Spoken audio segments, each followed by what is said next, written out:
ನಮಸ್ಕಾರ, ಟಿವಿ2ಗೆ ಸ್ವಾಗತ. ಸಿಂಫೋನಿ ಸ್ವರ ಪ್ರತಿಷ್ಠಾನ ವತಿಯಿಂದ 4ನೇ ವರ್ಷದ ರಾಜ ಪುನೀತೋತ್ಸವ ಕಾರ್ಯಕ್ರಮ ರವೀಂದ್ರ ಕಲಾಕ್ಷೇತ್ರದಲ್ಲಿ ಅದ್ದೂರಿಯಾಗಿ ನಡೆಯಿತು. ಈ ಕಾರ್ಯಕ್ರಮಕ್ಕೆ ಹಲವಾರು ಹಿರಿಯ ಕಲಾವಿದರು ಹಾಗೂ ಸಮಾಜ ಸೇವಕರು ಮತ್ತು ಗಣ್ಯರನ್ನು ಗುರುತಿಸಿ ಪ್ರಶಸ್ತಿ ನೀಡಿ ಗೌರವ ಸನ್ಮಾನ ಮಾಡಲಾಯಿತು. ಇದೇ ಸಂದರ್ಭದಲ್ಲಿ ಮಾತನಾಡಿದ ಸಿಂಫೋನಿ ರಾಜರತ್ನ ಪ್ರಶಸ್ತಿ ಪುರಸ್ಕೃತರಾದ ಎಂಎಎಸ್ ಟೆಲಿವಿಷನ್ ಚಾನೆಲ್ನ ಅಧ್ಯಕ್ಷರಾದ ಡಾ ಕರ್ಣರವರು ಮಾತನಾಡಿ, ಎಂಎಎಸ್ ಟಿವಿಗೆ ರಾಜರತ್ನ ಪ್ರಶಸ್ತಿ ಸಿಕ್ಕಿರುವುದಕ್ಕೆ ಬಹಳ ಖುಷಿಯಾಗಿದೆ. ಇದಕ್ಕೆಲ್ಲ ಮೂಲ ಕಾರಣರಾದಂತಹ ಜನಪ್ರತಿನಿಧಿಗಳಿಗೆ ತುಂಬು ಹೃದಯದ ಧನ್ಯವಾದಗಳು ಎಂದು ಹೇಳಿದರು. ಮುಂದಿನ ದಿನದಲ್ಲಿ ಹೆಚ್ಚಿನ ಜನಸೇವೆ ಮಾಡುವಂತಹ ಶಕ್ತಿ ಆ ದೇವರು ಕೊಡಲಿ ಎಂದು ತಿಳಿಸಿದರು.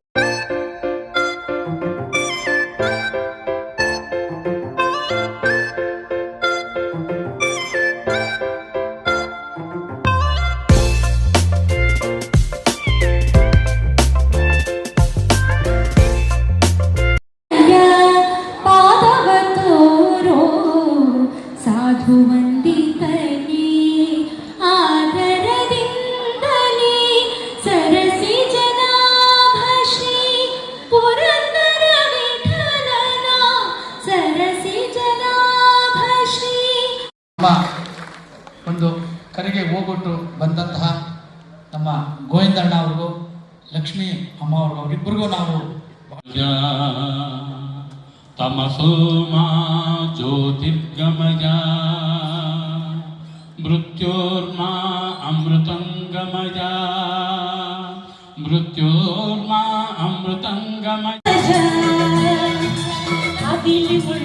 ಹೌದಾ?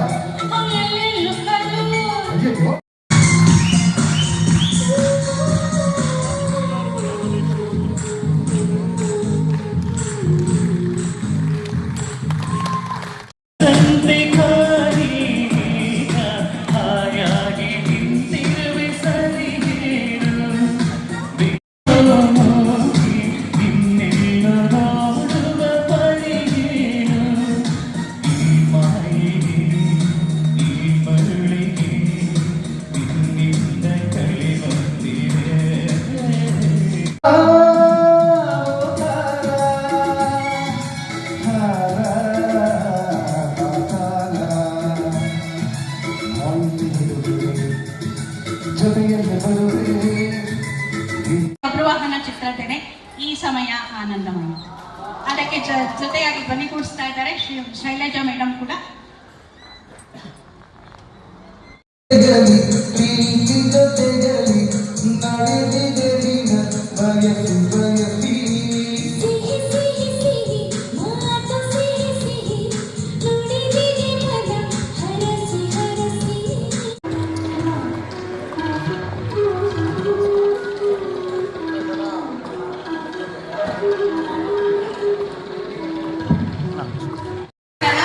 ಹಾಗೂ ಚಿರಾಗ್ ಇಬ್ಬರು ವೇದಿಕೆಗೆ ಬಂದು ಪ್ರಥಮ ಬಹುಮಾನವಾಗಿ ಪ್ರತಿ ವರ್ಷ ಸಿಂಫೋನಿ ಸಂಸ್ಥೆಯಲ್ಲಿರ್ತಕ್ಕಂಥ ಸಿಂಫೋನಿ ರಾಜರತ್ನ ಪ್ರಶಸ್ತಿ ಸ್ವೀಕರಿಸಿರ್ತಕ್ಕಂಥ ಎಲ್ಲ ಪ್ರಶಸ್ತಿ ಪುರಸ್ಕೃತರಿಗೆ ಜೋರಾದ ಚಪ್ಪಾಳೆಯ ಅಭಿನಂದನೆ. ಸಿಂಫೋನಿ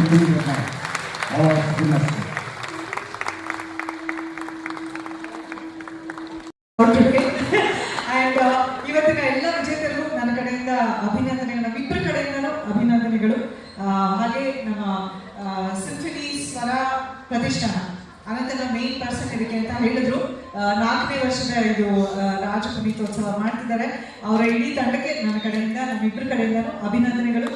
ನಿಮ್ಮ ಒಳ್ಳೆ ಕೆಲಸದಿಂದ ಹೀಗೆ ಮುಂದುವರಿಸಿ, ಅದೇ ನಿಮಗೆ ಹೆಚ್ಚಿನ ಶಕ್ತಿ ಕೊಡಲಿ ಅಂತ ನಾನು ಆಶೆ.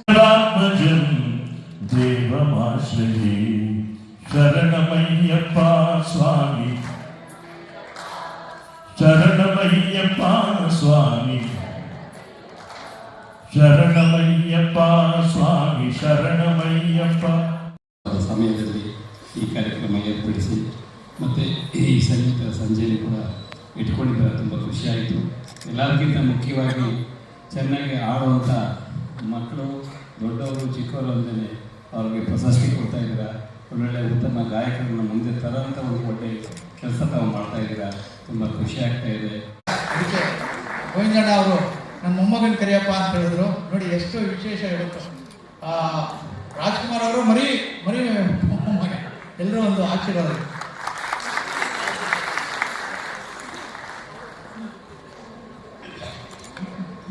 ಈಗ ಮುಂದೆ ನಮ್ಮ ಶಿವ ಕೈಲಾಸ ಸೇರಿಕೊಂಡನು, ಬಾಳದಂತೆ ಮಾಯವಾದನು.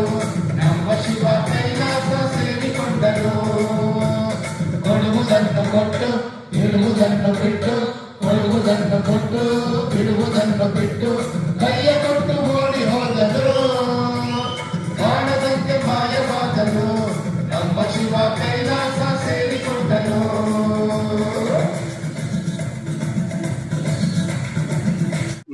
ರಾಜ ಪುನೀತೋತ್ಸವ ಕಾರ್ಯಕ್ರಮ ನಡೆಸ್ಕೊಟ್ಟಿದ್ದೀರಾ ಸರ್, ನೀವೇನ್ ಹೇಳಕ್ ಇಷ್ಟಪಡ್ತೀರಾ? ನೋಡಮ್ಮ, ಈ ಸತತ 4ನೇ ವರ್ಷ ಮಾಡ್ತಾ ಇದ್ದೀರಿ.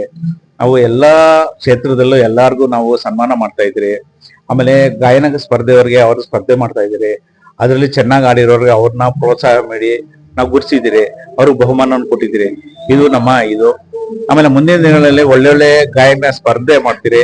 ಆಮೇಲೆ ಆಡೋರಿಗೆ ಒಳ್ಳೆಯ ವೇದಿಕೆ ಕಲ್ಪಿಸಿ ಅವ್ರಿಗೆ ಒಳ್ಳೆ ಪ್ರೋತ್ಸಾಹ ನೋಡಿ ಒಳ್ಳೆ ಉನ್ನತ ಮಟ್ಟಕ್ಕೆ ತಗೊಂಡೋಗಿ ಶತಪ್ರಯತ್ನ ಪಡ್ತೀರಿ. ಇದು ನಮ್ಮ ಇಚ್ಛೆ. ಮತ್ತೆ ನೀವು ಚೀಫ್ ಗೆಸ್ಟ್ ಆಗಿ ಯಾರ್ಯಾರನ್ನೆಲ್ಲ ಕರೆದಿದ್ದೀರಾ ಸರ್?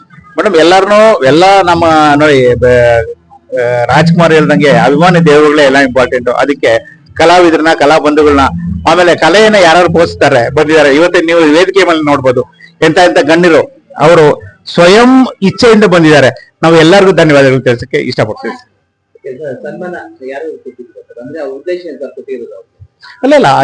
ಎಲ್ಲ ನಾವು ವಿವಿಧ ಕ್ಷೇತ್ರಗಳಲ್ಲಿ ಸನ್ಮಾನ ಮಾಡಿದಿರಿ. ಆಮೇಲೆ ನಮ್ಮ ಕರೆಗೆ ಹೋಗೊಟ್ಟು ಎಲ್ಲಾ ಕಲಾವಿದರು ಬಂದಿದ್ದಾರೆ. ಅವ್ರ ನಮ್ಮ ಸಂಸ್ಥೆ ಧರ್ಮ, ಅವ್ರನ್ನ ನಾವು ಇದು ಮಾಡ್ಲೇಬೇಕು, ಸನ್ಮಾನ ಮಾಡ್ಲೇಬೇಕಾಗುತ್ತೆ. ಮುಂದಿನ ದಿನಗಳಲ್ಲಿ ನಾವು ಒಳ್ಳೊಳ್ಳೆ ಕಾರ್ಯಕ್ರಮ ಮಾಡ್ತೀವಿ, ಮಾಡ್ಕೊಂಡಿದ್ರಿ. 2 ತಿಂಗಳ ಒಳ್ಳೊಳ್ಳೆ ಕಾರ್ಯಕ್ರಮ ಮಾಡ್ತೀರಿ. ಆಮೇಲೆ ನಾವು ಚೆನ್ನಾಗಿ ಉದ್ದೇಶಿಸ್ಬಿಟ್ಟು ಚೆನ್ನಾಗಿ ಜನರು ಸೇರಿಸಿ ಒಳ್ಳೆ ಕಾರ್ಯಕ್ರಮ ಮಾಡ್ತೀರಿ. ಆಮೇಲೆ ಎಲ್ಲಾ ವಿವಿಧ ಕ್ಷೇತ್ರಗಳ ನಾವು ಕೆಲಸ ಮಾಡಿರೋರು ಆರ್ಟ್ ವರ್ಕರ್ನ ನಾವು ಅವರ ಸನ್ಮಾನ ಮಾಡ್ಬೇಕಂತ ಮುಖ್ಯ ಧ್ಯೇಯ ನಮ್ದು. ಇದು ನಮ್ಮ ವಿಚಾರ. ಮ್ಯಾಮ್, ಇವತ್ತು ರಾಜ ಪುನೀತೋತ್ಸವ ಕಾರ್ಯಕ್ರಮ ನಡೀತಿದೆ, ನೀವು ಇದರಲ್ಲಿ ಪಾರ್ಟಿಸಿಪೇಟ್ ಮಾಡ್ತಾ ಇದ್ದೀರಾ, ಏನ್ ಹೇಳೋದಕ್ಕೆ ಇಷ್ಟಪಡ್ತೀರಾ? ಏನ್ ಹೇಳೋದು ಅಂದ್ರೆ, ಅವ್ರದ್ದು ಹೆಸರಿಟ್ಕೊಂಡು ನಾವು ಉತ್ಸವ ಮಾಡ್ತಾ ಇದೀವಲ್ಲ, ಅದೇ ತುಂಬಾ ಬೇಜಾರಾಗುವಂತ ಕೆಲಸ. ಅವರಿಬ್ರು ಇರ್ಬೇಕಾಗಿತ್ತು, ಪುನೀತ್ ಇರ್ಬೇಕಾಗಿತ್ತು, ಅವ್ರನ್ನ ಕಳ್ಕೊಂಡಿದೀವಲ್ಲ ಅಂತ ದುಃಖ ಆಗುತ್ತೆ ಹೊರತು ನಾವು ಈ ಉತ್ಸವ ಮಾಡ್ತಾ ಇರೋದು ನಮ್ಗೆ ಇದು ಅಂತ ಇದ್ದಿಲ್ಲ. ಅವರ ಹುಟ್ಟಿದ ಹಬ್ಬ ಆಚರಿಸ್ಬೋದು ಅಲ್ವಾ, ಅವರಿಬ್ರು ಇಲ್ವಲ್ಲ ಅಂತಂದ್ಬಿಟ್ಟು ಬಹಳ ಹಿಂಸೆ ಆಗ್ತಾ ಇದೆ ಅಮ್ಮ. ಇಲ್ಲ, ಬಹಳ ಒಳ್ಳೆಯ ಒಂದು ಕಾರ್ಯಕ್ರಮ ಅಂತ ಅನ್ಕೊಂಡಿದ್ದೀನಿ. ಮುಖ್ಯವಾಗಿ ಇವತ್ತು ಏನು ಸಿಂಫೋನಿ ಸ್ವರ ಪ್ರತಿಷ್ಠಾನದವರು ನಮ್ಮ 4ನೇ ವರ್ಷದ ವಾರ್ಷಿಕೋತ್ಸವನ್ನ ರಾಜ್ ಪುನೀತೋತ್ಸವ ಅಂತ ಮಾಡ್ತಾ ಇರೋದು, ಆ ಹೆಸರಿನ ಶೀರ್ಷಿಕೆಯಲ್ಲೇ ಒಂದು ದೊಡ್ಡ ಶಕ್ತಿ ಅಡಗಿದೆ. ಅವರ ಜನ್ಮದಿನದ ಒಂದು ಈ ಕಾರ್ಯಕ್ರಮವನ್ನ ಈ ದೊಡ್ಡ ಮಟ್ಟದಲ್ಲಿ ಅವರು ಮಾಡ್ತಾ ಇರೋದಕ್ಕೆ ಚಿತ್ರರಂಗದ ಪರವಾಗಿ ಹಾಗೂ ಕರ್ನಾಟಕ ಚಲನಚಿತ್ರ ವಾಣಿಜ್ಯ ಮಂಡಳಿ ಪರವಾಗಿ ನಾನು ಅವ್ರನ್ನ ಅಭಿನಂದಿಸ್ತೀನಿ. ಮೇಲಾಗಿ ಈ ಕಾರ್ಯಕ್ರಮದ ಒಂದು ಹೊಣೆಯನ್ನು ಹೊತ್ಕೊಂಡಿದ್ದಾರೆ. ನನ್ನ ಆತ್ಮೀಯ, ನನ್ನ ತಮ್ಮ ಅಂತಾನೆ ಹೇಳ್ತೀನಿ. ಅವನು ನನ್ನನ್ನು ಗುರುಗಳೇ ಅಂತಾನೆ, ನಾನು ಅವನ ಶಿಷ್ಯ ಅಂತ ಕರೆಯಲ್ಲ, ನನ್ನ ತಮ್ಮ ಅಂತ ಕರೀತೀನಿ. ಮುಖ್ಯವಾಗಿ ಈ ಚಿತ್ರರಂಗದ ಅನೇಕ ಒಳ್ಳೊಳ್ಳೆ ಕಾರ್ಯಕ್ರಮದಲ್ಲಿ ಅವನ ಕೈವಾಡ ಇರುತ್ತೆ. ನನ್ನ ಅದರ್ ದನ್ SK ಅನಂತು ಈ ಕಾರ್ಯಕ್ರಮಕ್ಕೆ ಬರಬೇಕು ಅಂತ ಹೇಳಿದಾಗ ನನಗೆ ಇಲ್ಲಾನೆ ಹೇಳೋ ಮನಸ್ಸು ಬರಲಿಲ್ಲ. ಮುಖ್ಯವಾಗಿ ಒಂದು ಒಳ್ಳೆ ಕಾರ್ಯಕ್ರಮ. ರಾಜ ಪುನೀತೋತ್ಸವ ಕಾರ್ಯಕ್ರಮ ನಡೀತಿದೆ, ನೀವು ಪಾರ್ಟಿಸಿಪೇಟ್ ಮಾಡ್ತಾ ಇದ್ದೀರಾ, ಏನ್ ಹೇಳೋದಕ್ಕೆ ಇಷ್ಟಪಡ್ತೀರಾ? ಏನ್ ಹೇಳಿದ್ರೆ, ಇದೊಂದು ಸಾಂಸ್ಕೃತಿಕ ಉತ್ಸವ. ಇದು ಡಾಕ್ಟರ್ ರಾಜಣ್ಣ ಅವರು ಕರ್ನಾಟಕದ ಒಬ್ಬ ವ್ಯಕ್ತಿ ಅಲ್ಲ, ಅವ್ರ ಶಕ್ತಿ. ಅಷ್ಟು ದೊಡ್ಡ ಮನುಷ್ಯರು. ನಾವೆಲ್ಲ ಚಿಕ್ಕವರಾಗಿನೇ ಬೆಳೆದಿದ್ದೆ ಅಣ್ಣ ಅವರ ಹಾಡು ಕೇಳ್ಕೊಂಡೇ ಬೆಳೆದವರು, ಅಣ್ಣ ಅವರ ಸಿನಿಮಾ ನೋಡ್ಕೊಂಡೇ ಬೆಳೆದವರು. ಅದೊಂದು ಶಕ್ತಿ ಅಂದ್ರೆ ಕೆಲವರೆಲ್ಲ ಈ ವ್ಯಕ್ತಿಗಳ ಮಟ್ಟದಲ್ಲದಲ್ಲೂ ಅವತಾರ ಪುರುಷರ ತರ. ಅಣ್ಣ ಅವರಂದ್ರೆ ಕರ್ನಾಟಕದ ಒಂದು ಅಸ್ಮಿತೆ. ಹಾಗಾಗಿ ಜೊತೆಗೆ ಪುನೀತ್ ಅವರು ಅಷ್ಟೇ, ಅಪ್ಪು ಅವರು ಅಷ್ಟೇ. ಯುವಕರಲ್ಲಿ ಅಂತೂ ಒಂದು ದೊಡ್ಡ ಒಂದು ಏನಂದ್ರೆ ಒಂದು ಅದ್ಭುತ ಕ್ರಾಂತಿಯನ್ನೇ ಮಾಡಿದವರು. ರಾಜ್ ಪುನೀತೋತ್ಸವ ಮಾಡ್ತಾರ ಬಹಳ ಸಂತೋಷ ಆಗುತ್ತೆ. ಯಾಕಂದ್ರೆ ಡಾಕ್ಟರ್ ರಾಜ್ಕುಮಾರ್ ಅವರು ಪುನೀತ್ ಅವರ ದೈಹಿಕವಾಗಿ ನಮ್ ಜೊತೆ ಇಲ್ಲ ಅಷ್ಟೇ, ಮಾನಸಿಕವಾಗಿ ಸಾಂಸ್ಕೃತಿಕವಾಗಿ ನಮ್ ಜೊತೆ ಇದ್ದೇ ಇದ್ದಾರೆ. ಸೊ ಅವರನ್ನ ಈ ರೀತಿ ಒಂದು ನೆನೆಸ್ಕೊಳ್ಳೋದ್ರಿಂದ ಅವರ ಬದುಕಿನ ಆದರ್ಶಗಳನ್ನ ನಾವು ಬಳಸ್ಕೊಳ್ಳಂಗಾಗತ್ತೆ. ಇಡೀ ಕರ್ನಾಟಕ ರಾಜ್ಯದಲ್ಲಿ ನಾವೇನೇ ಮಾಡೋದಿದ್ರು ಕೂಡ ಸಾಂಸ್ಕೃತಿಕ ರಾಯಭಾರಿ ಅಂದ್ರೆ ನಮ್ಮ ಡಾಕ್ಟರ್ ರಾಜ್ಕುಮಾರ್ ಅವರು, ಪುನೀತ್ ರಾಜ್ಕುಮಾರ್ ಅವರು, ಅಂಥವ್ರನ್ನ ಇವತ್ತು ಗುರುತಿಸಿ ಸಂಘ ಸಂಸ್ಥೆಗಳು, ಹಲವಾರು ಸಂಘ ಸಂಸ್ಥೆ ಅವರ ಹೆಸರು ಕಾರ್ಯಕ್ರಮ ಮಾಡ್ತಾ ಇರೋದು, ಅವ್ರು ಗೌರವ ಸಲ್ಲಿಸ್ತಾ ಇರೋದು ನೋಡ್ತಾ ಇದ್ರೆ ಅವರು ನಮ್ಮನ್ನು ಅಗಲಿ ಹೋಗಿಲ್ಲ. ಮಾಸ್ ಚಾನೆಲ್ಗೆ ರಾಜ ರತ್ನ ಪ್ರಶಸ್ತಿ ಸಿಕ್ಕಿದೆ, ಇದ್ರ ಬಗ್ಗೆ ಜನಗಳು ತುಂಬಾ ಕೇಳ್ತಾ ಇದ್ದಾರೆ, ನೀವೇನ್ ಹೇಳಕ್ ಇಷ್ಟಪಡ್ತೀರಾ ಸರ್? ನೋಡಿ, ಇವತ್ತು ನಮ್ಮ ಚಾನಲ್ ಶುರು ಮಾಡಿ ಹತ್ತತ್ರ 1 ವರ್ಷ ಮುಟ್ತಾ ಇದೆ. ಏನು ನಮ್ಮ ತಂಡ ಶಿವರಾಮ್ ರೆಡ್ಡಿ ಆಗ್ಬೋದು, ಪುರುಷೋತ್ತಮ ಆಗ್ಬೋದು, ಮತ್ತೆ ನಮ್ಮ ರಂಗಸ್ವಾಮಿ ಆಗ್ಬೋದು, ಇನ್ನು ನಮ್ಮ ಸ್ಟಾಫ್ ಬಹಳಷ್ಟು ಕಷ್ಟಪಟ್ಟು ಕೇವಲ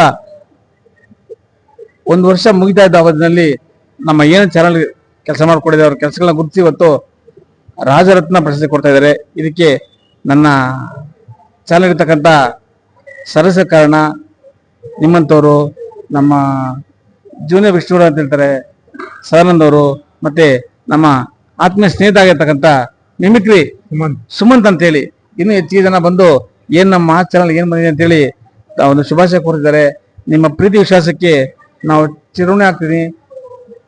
ಇದೇ ರೀತಿ ಜನರ ಆಶೀರ್ವಾದ ಇದ್ರೆ ದೇಶದಾದ್ಯಂತ ಸೇವೆ ಕೊಡ್ಲಿಕ್ಕೆ 24 ಗಂಟೆಗಳ ಕಾಲ ನಾವು ಸಿದ್ಧರಿದ್ದೀವಿ.